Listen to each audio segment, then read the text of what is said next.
friends, thanks so much for joining me. Today I'm going to show you a really simple but beautiful makeup look which Festival is really quick to do.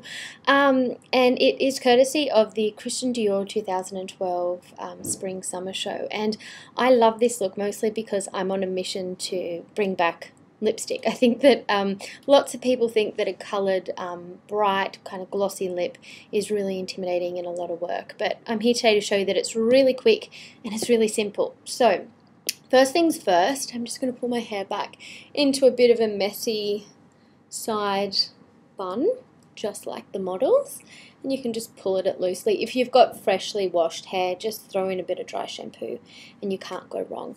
But before we start talking about the lip colour, it's really important, regardless of the colour that you're wearing, to blot out any existing redness in the skin. So if you've got any kind of, a breakout or even just a bit of uneven skin tone around the mouth area, the nose, the chin, even on the neck and even around the eyes, it's really important just to dab on a bit of concealer if you're not wearing foundation, or do your foundation first and then follow with a bit of concealer, just to make sure you've got a really beautiful, smooth, even canvas before you start. So that brings me to the fun part, the lip colour. You'll notice on the models in the pictures below that it is kind of glossy in some parts and then it looks more like a flat lipstick in other parts. So I thought the best product to use, and this is the one product that I always recommend if you're new to wearing lipstick or just bold colour on the lips, is to use a gloss stick or a lip crayon. They're really, really easy. So today I'm going to use, it's called Australis Showstopper in Hula Hoop, which is kind of fun, and it's got this great consistency where it's a bit like a crayon, but it's kind of, it has the glossy kind of factor without you having to wear a lipstick and then layer on a gloss. So it's great if you're a low maintenance kind of girl or you don't have time throughout the day at work to retouch.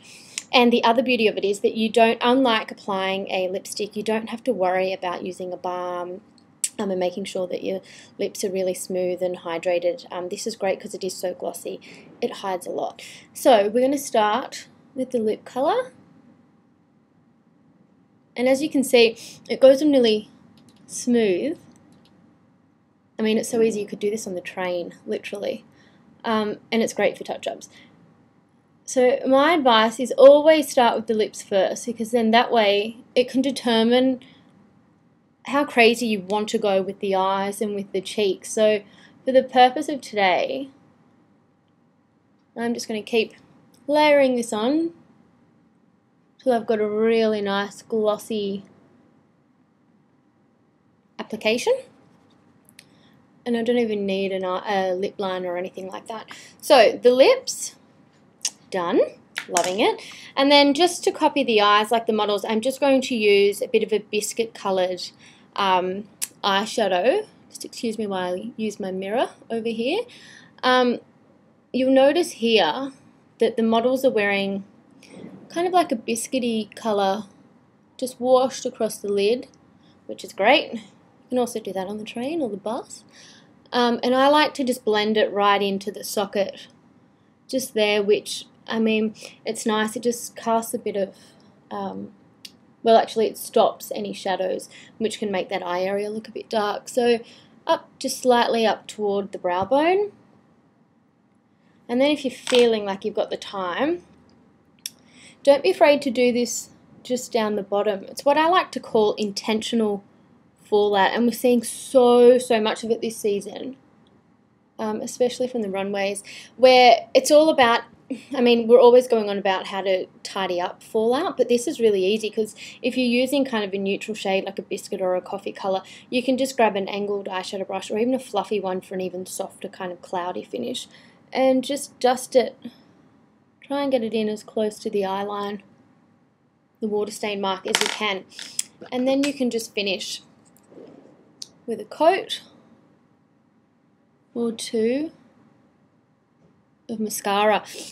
And for a long time now, I've been saying to avoid zigzagging through the lashes, I should say, but I'm back to it this season. I think that if you're using a really long, kind of narrow, this one's got a nice curve to it. This is the Killer Curves.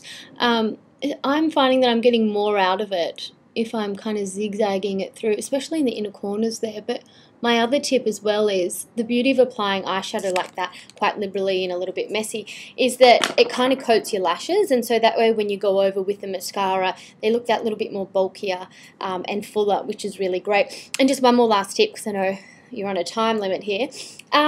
Another great way, say if you've had this makeup look on at work all day and you're going out for drinks, or you've got, you know, something on with the girls after work, a really simple way to transform it into a bit more of an evening look is just to give the center, the eyelid, right up to the crease, a nice wash of like a golden eyeshadow. I always say go with a loose powder because it's a bit more, you know, you can afford to be a bit more playful with it, and you can smudge it in nicely in the inner corners and up under the brow. But this one's a goodie because it has a loose powder. And then on the other side, it's called the Double Decker. It's got a really nice, which I've already had a bit of a play with before. It's got a really nice kind of like a gel shadow, which I have been using on the bottom lash line, just instead of a black eyeliner, which isn't as harsh, and it looks really beautiful up against the gold and the red lip. So there you have it.